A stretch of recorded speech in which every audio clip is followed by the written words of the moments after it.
はい、皆さんこんにちは。かんきちスタジオの北原かんきちです。今日はもうね2月のもう後半になってるんですけども、空気は冷たいですけどもね、日差しはね本当に春の日差しということでね、後ろに梅の木があるんですけどね、これもつぼみがですね本当にもう、大きくなってましてね、いつ咲いてもおかしくない状況なんですけどもね、この梅の木がいっぱいいい気を放ってくれてますのでね、今日はそれを背中に感じながらね、ちょっと動画作っていきたいと思っております。はい、さあそれでですね、じゃあ今日の内容になるんですけども、タイトルはですね、地味得度鮮度多というですねお話をしていきたいと思っております。ちょっと聞き慣れない言葉ですよね。地味得度鮮度多ね。これはねもともと仏教用語でね、同時にその仏教のですね、ある種のこの悟りに向かうためのですね、奥義というかね、秘訣というかね、そういったところをね表している重要な言葉になるんですけども、同時に何か物事をですね、学んだり、習得しようとしたりね、学習しようとしたり身につける、そんな時にですね本当に非常に大事な心構えでもありますし、考え方でもありますし、まさに奥義というところでもあるんですよね。なので、このチャンネルでもねお伝えしている、例えば気候法を身につけたい、上達したいという方や、例えば合気の術をはじめとするねこの武術的なね、技法やですね、内容を学習したいという方も非常にね効果的な内容、効果的といいますかですね、本当に大切な内容になるエッセンスが詰まったものになりますので、是非ね最後までお聞きください。はい、それではまずねこのね地味得度鮮度多というねものは何かっていうちょっとお話からねちょっとしていきたいと思うんですけども、これはもともとですね道元禅師、道元さんというのはね曹洞宗というですね、仏教の宗派をね作られた開祖の方なんですけども、この道元さんのね、言葉なんですよね。もともとこの曹洞宗はですね、どちらかというとこの座禅を非常に重視しているね、宗派ということでね、士官多座とかね、ひたすら座禅をして悟りなさいみたいなね、そういうね、稽古法といいますか修行法がね色濃く残っているね、宗派なんですけども、同時にねこのね地味得度鮮度多という言葉もですね、この道元さんがね言われた非常に大事な修行をする上でのですね秘訣の部分でありましてですね、これが今はねもう仏教全体に広がっているねこの言葉が使われております。じゃあこの言葉の意味は何かっていうところをね先にちょっとお伝えしたいんですけども、ですね、一言で言うと、悟ってなくてもいいから自分の学んだ悟りの内容をどんどん人に教えなさいっていう言葉の意味なんです。ちょっと分かりづらいかもしれませんけどもね、もう一回言いますね。仏教のね究極的なゴールを例えば例えばというかその悟りの境地ということにねとりあえずして、悟るということがね仏教のね修行の究極のゴールとした時にですね、大半の人は当然ですね、大半というか、全員と言ってしまっても間違いじゃないかもしれませんけども、とりあえずですね悟ってない人の方が多いわけですよね。悟ってないから当然修行してるわけですけどもね。でも悟っていようが悟ってまいがそんなこと気にしなくていいから、とにかく悟ってなくても、その自分のね、学んだことをどんどん人に教えなさい、つまり悟りについてどんどん人に教えなさいっていうね、意味合いなんです。これってちょっと不思議ですよね。不思議と言いますか、そもそもね何か人にものを教えたり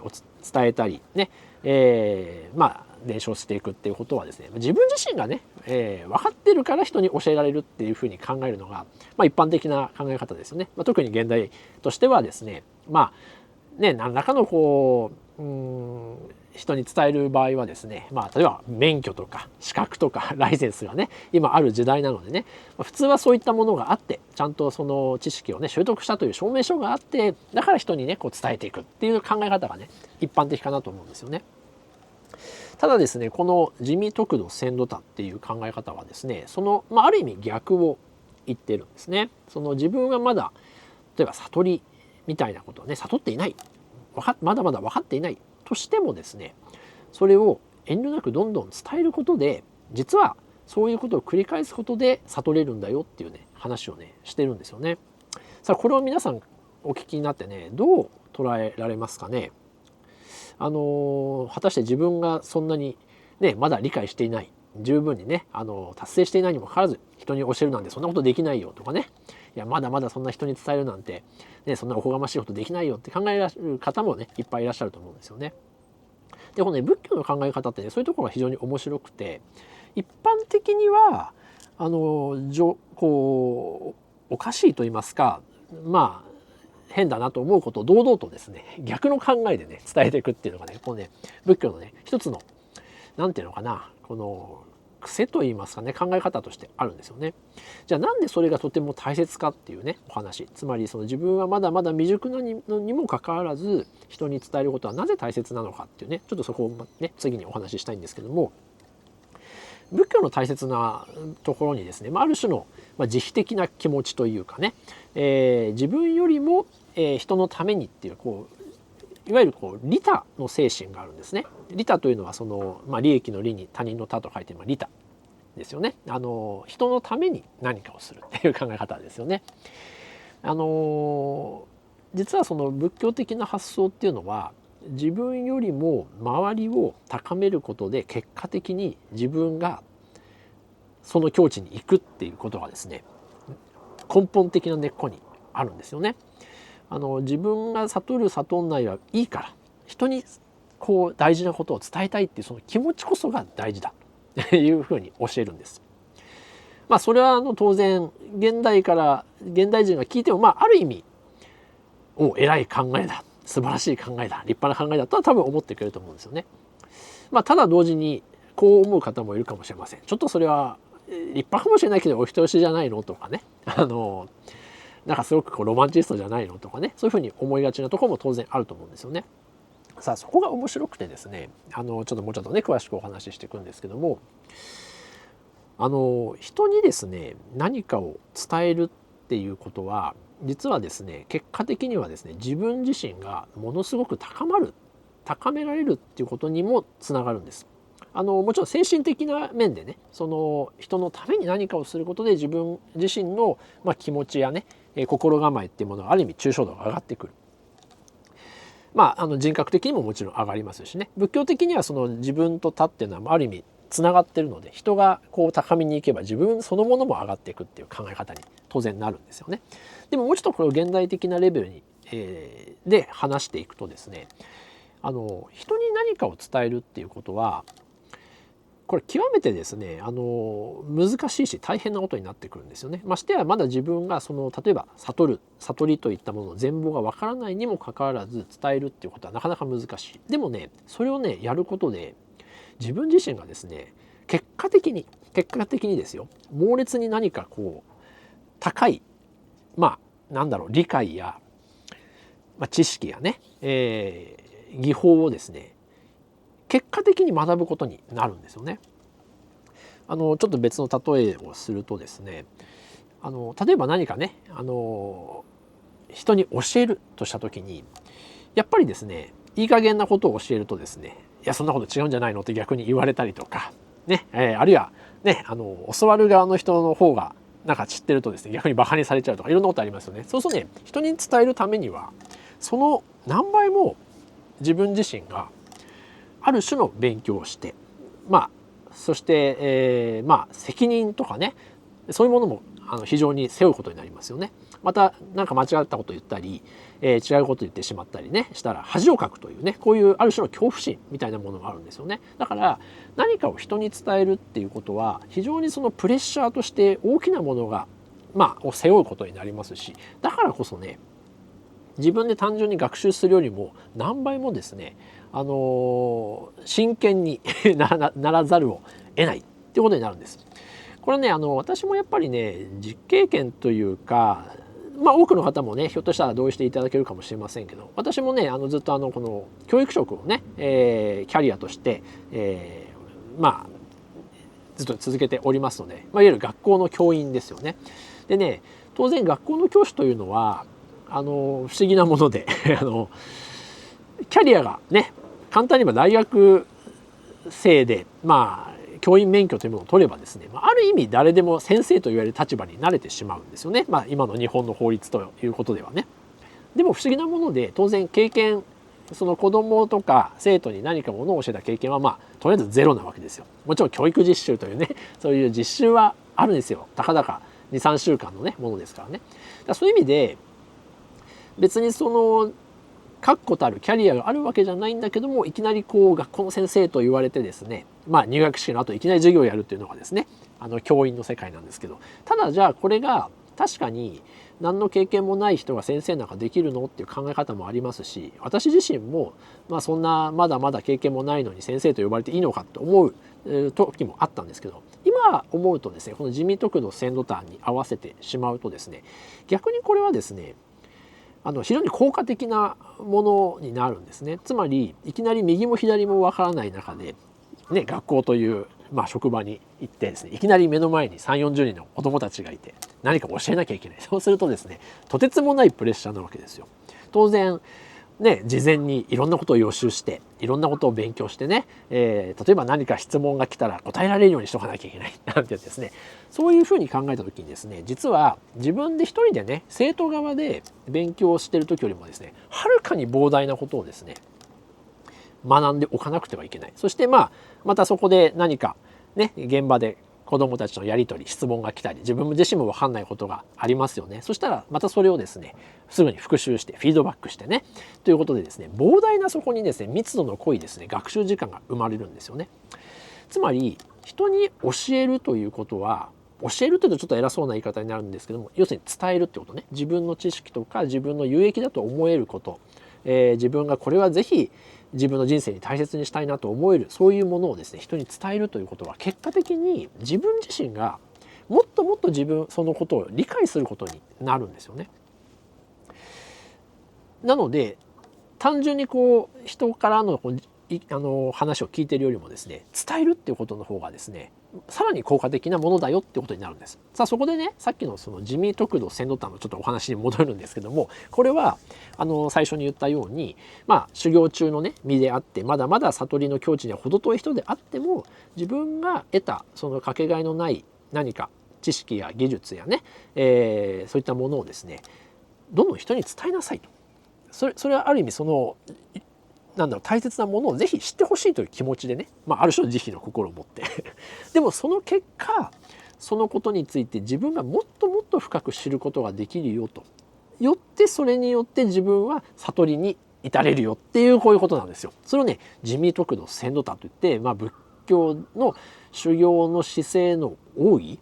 になるんです。なので実はですねこれはもう仏教とかだけに限らずね、多分全てのことに言えると思うんですよね。やっぱりね人って何かを人に伝えてる時っていうのは、伝えたことっていうのはですねやっぱり忘れない。ある種その記憶がぐっと残りますし、学校の教員がねよく毎年毎年ね忘れずにねいろんなことを覚えられるのは、要するに自分が教えてるからですよね。伝えてるから。伝えているから、伝えたことはですねもう焼き付いて忘れないんですよ。ましてやなんかちょっと知らないことを質問されて恥かいちゃった時とかね、そういう時はもう一生忘れないからこそ、その知識が自分のものにガチッとね血となり肉となるわけですよね。でこれこそがすごくとっても大切で、一番効果的な学習方法だし、何か身につける上でのですね非常に効果の高いねことになるんですね。でね、私はだからそういう意味で思うんですね。例えばこの気功法、このチャンネルでお伝えしている気功法とかね、あるいは合気の術をはじめとする武術的なね技法、当然、学習したり、上達したいという方もね見ていらっしゃる方いっぱいいると思うんですけど、私がですね実はねお伝えするこのね上達の秘訣はね、その個々のね情報あるいは修行法をね日々鍛錬するのもとても大切なんですけども、それをあえてですね誰かにぜひ伝えてください。こういうことやるととても効果的だよとかね、例えば気功だったら気功法全然知らない人にね、いや実はこういうものがあるんだよとかね、でそこで実際にやってみて、当然それは自分のためにやる気持ちが強かったらダメですよ。あくまでその人のために、こういうことをぜひこの人に伝えたい。ご家族だったらご家族ね、友達だったら友達ね、恋人だったら恋人、誰でもいいですけども、自分が知り得たですね素晴らしい知識をですねぜひこの人には伝えたいという気持ちでね伝える。そうするとね当然そこに自分が今まで学んだ膨大な量の知識や聞いたこととかを実践するわけですね、その人に対してね。もちろん知識として喋る場合もあれば、技術として何かやってあげたりとかね、手を取って何かやってあげる場合もありますよね。そのね、一挙手一投足のやり取りがとてつもない勉強になるんです。で当然相手の人がねなんかすごいねって何かの効果をね、があったって言ってくれれば、それはね自分にとって圧倒的な自信になるわけですよ。なんか自分もできた、これでいいんだっていう、その今までやってきたことを確認することができますよね。逆になんか全然自分はできないんだけどって伝えた人にできなかった場合は、あれなんでできないんだろうね、あれなんかおかしいかなって言って、そこはまた反省材料となってね、自分のこのフィードバックになるんですね。武術もね、武術というか練習もこれ非常に大事なことで、よくまだまだ自分はね未熟だからとても人に伝えられるようなレベルではないとかね、いやもうそんなおこがましい、とてもそんな自分はまだそんなレベルじゃないよっていう、そういう謙虚なねふうに思う方いっぱいいらっしゃると思うんですよね。特に日本人はそういうねところがね非常になんていうのかな素晴らしいねところありますのでね。ただもちろんそれはそれでいいんですけども、先ほども言ったようにその地味得度鮮度多のねちょっと秘訣をですね考えていただいて、その考えをね反転させてしまうんですね。確かに未熟なんだけども、でもそれをねあえて人に伝えてみる。でそれによってですね相手もハッピー、自分もハッピーになるんですね。合気の術なんかはね特にねこの練習法といいますか、そういうプロセスがないと多分上達は私は難しいと思っているんですよね。もちろんいろいろ情報を得ていろんな達人の方とかね大先生の方の練習方法、これももちろん大事なんですよね。でもねそれをねどこかで伝えるっていう形で実践する、そうするとねもう山ほど失敗と、そしてその中で何か効果的なことがですね生まれてくるんですよね。でそこのこのなんていうのかなやり取り、膨大なやり取りこそが実は私は真の修行だと思ってるんです。そこはね習ったことでもなく教科書にあるわけでもなく、まさに自分の身体値を総動員した模索の瞬間なんですよね。そここそオリジナルなものになっていきます。おそらくですねこれまでの達人たちも、達人と言われる人たちとかね、学者さんでもそうですね、アカデミアな世界もそうですけども、そういった人たちもね同じようなプロセスを踏んだんだと思うんです。最初はねもちろん大先生とか自分の師匠と言われる人のね、教えを大切に守って、まさにその通りにね1ミリの狂いもなくね同じことをやってくる。でそれはとても大事で、ある意味型を作るっていうようなところですよね。でも、いつかどこかでねやっぱりその大先生とかね自分の師匠は、いつか先にね、亡くなってしまう。そうするとそこから自分がねどうするかって話になるわけですよね。でもねそういう立場になってちょっと人にね、こう伝えてみる、若い人に伝えてみたりとかね、一緒に同僚とか友達とかにやってみて、そこでね一気に飛躍的に上達するっていうことが段階としてあるんですよね。それはやっぱりさっきもお伝えしたように、それまではね師匠から学んだ知識のみを大事にしてやってきたんですけども、それもその大事、ベースになるから、これはないとねちょっとなかなか難しいんですけどね。でもそれを人に伝え、しかもその人いっぱいいますよね、いろんな人がね、老若男女ね、得意な人も苦手な人もセンスがある人もない人もね、そういう人に対しても伝えていくって極めて難しいし、同時にそのためには自分が